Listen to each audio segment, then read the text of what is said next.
అందరికి నమస్తే. నేను మీ జర్నలిస్ట్ ప్రేమ్. ఈరోజు విషయం ఏందంటే ఒక మూవీ గురించి చెప్పాలే. ఆ మూవీ ఏందంటే 'రాజు వెడ్స్ రాంబాయ్'. ఈ మూవీ గురించి ఎందుకు చెప్పాలనుకున్నా అంటే ఇది ముఖ్యంగా తెలంగాణ యాస, తెలంగాణ భాష, తెలంగాణ మట్టి పరిమళం ఇందులో దాగి ఉంది అనిపిస్తుంది ఈ సినిమాలో.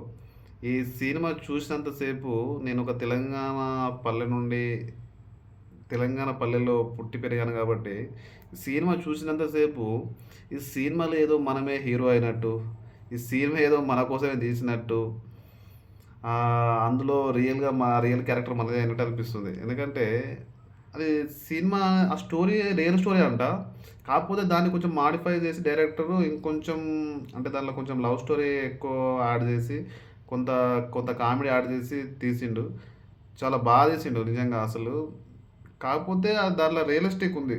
అది తెలంగాణ పల్లెల్లో ఏమైతే జరుగుతదో, ఇంకా బ్యాండ్ కొట్టేటప్పుడు బ్యాండ్ కొడితే అమ్మాయి పడిపోవడం అంటే ఐ మీన్ ఫ్లాట్ కావడం.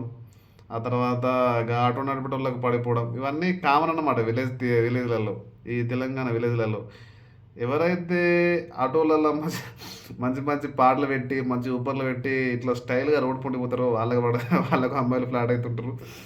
ఎవరైతే ఈ బ్యాండ్ మంచిగా కొడతారో వాళ్ళకు వాళ్ళకి ఫ్లాట్ అవుతూ ఉంటారు. ఇది విలేజ్‌లలో ఆటోమేటిక్‌గా జరుగుతుంటది. ఇది ముఖ్యంగా ఈ సినిమా అనేది 90స్‌కి 90స్ పీపుల్‌కి ఎక్కువ కనెక్ట్ అయితుంటది. ఎందుకంటే అప్పుడు ఇంత డిజిటల్ లైఫ్ లేదు. అప్పుడు ఇంత ఇంత స్మార్ట్ ఫోన్స్ ఇవన్నీ లేవు కాబట్టి వాళ్ళకు కొంచెం ఎక్కువ కనెక్ట్ అయితది.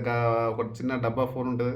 ఆ డబ్బా ఆ పాటలు పెట్టుకొని అటు ఇటు నడుచుడు అమ్మాయి ముందుకెళ్ళి, ఆమె చూస్తుందో లేదో డెక్కులు పెట్టి ఆ అమ్మాయిలను ఫ్లాట్ చేయడం. ఇవన్నీ రియల్ జరిగినవి. ఇవన్నీ లైఫ్‌లో.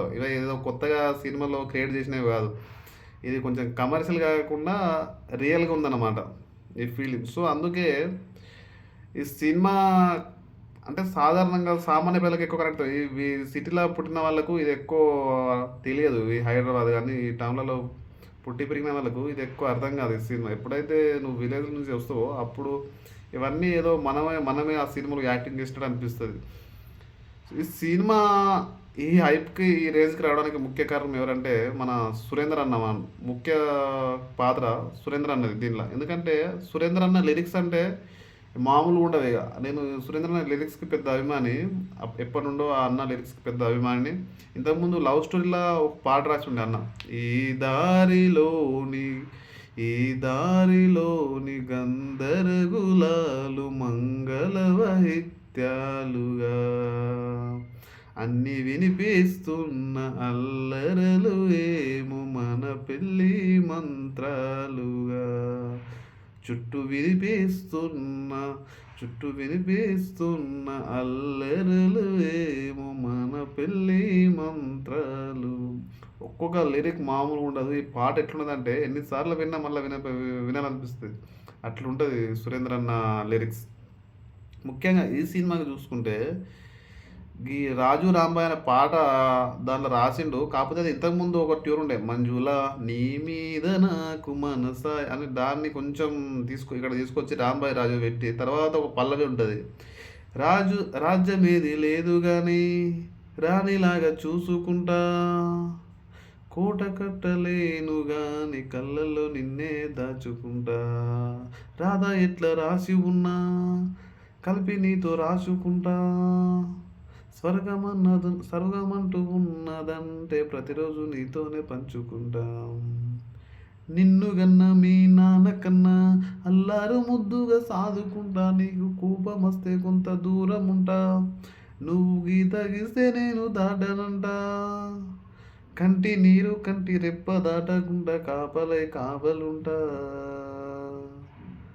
రాంబాయి నీ మీద నాకు మనసాయనే ఏనాడు నిన్ను వీడిపోని నీడైతేనే. ఈ పల్లవి ప్రతి అబ్బాయికి ఒక అమ్మాయికి ఇట్లా మళ్ళీ మనసులో ఇట్లా గుచ్చుకుంటుంది గుణపం లేక అట్లుంటుంది ఒక్కొక్క లైన్. సో ఈ పాటతోని సురేందర్ అన్న సామాన్య ప్రజలని థియేటర్ తీసుకొచ్చిన తర్వాత 3 అవర్స్ ఇట్లా ఎటువంటి బోరింగ్ లేకుండా డైరెక్టర్ గారు కూర్చోబెట్టిండు. సో గొప్ప సినిమా తీసిరన్న నిజంగా. ఇలాంటి సినిమాలకు తెలంగాణ గవర్నమెంట్ కూడా ప్రోత్సాహం ఇవ్వాల్సిన అవసరం ఉంది. సినిమా అంటే ఏదో ఆంధ్ర వాళ్ళు చిరంజీవి, పవన్ కళ్యాణ్, రామ్ చరణ్, ప్రభాస్, ఎన్టీఆర్ వీళ్ళే కాదు కదా! సినిమా అంటే ఇది అసలు తెలంగాణ సినిమా అంటే ఇది. మొత్తం దీంట్లో తెలంగాణ యాస, తెలంగాణ భాష, తెలంగాణ పల్లె అన్నీ ఉన్నాయి దీంట్లో. ఇలాంటి సినిమా తెలంగాణ గవర్నమెంట్ ముఖ్యంగా సినిమాటోగ్రఫీ మంత్రి తెలంగాణ మన కోమటిరెడ్డి వెంకరెడ్డి గారు, తెలంగాణ ముఖ్యమంత్రి రేవంత్ రెడ్డి గారు సినిమాకి ఎంతో అంత ప్రోత్సాహం వేయాల్సిన అవసరం ఉన్నది. సో ఇది నేను చెప్పాలనుకున్న రివ్యూ అనుకోవచ్చు. ఇక మీ ఇష్టం, ఇక మీరు ఏదైనా అనుకోండి, కానీ నేనైతే సినిమా చూసిన తర్వాత నాకు చెప్పాలనిపించింది చెప్తున్నా. అందరికీ జై భీమ్.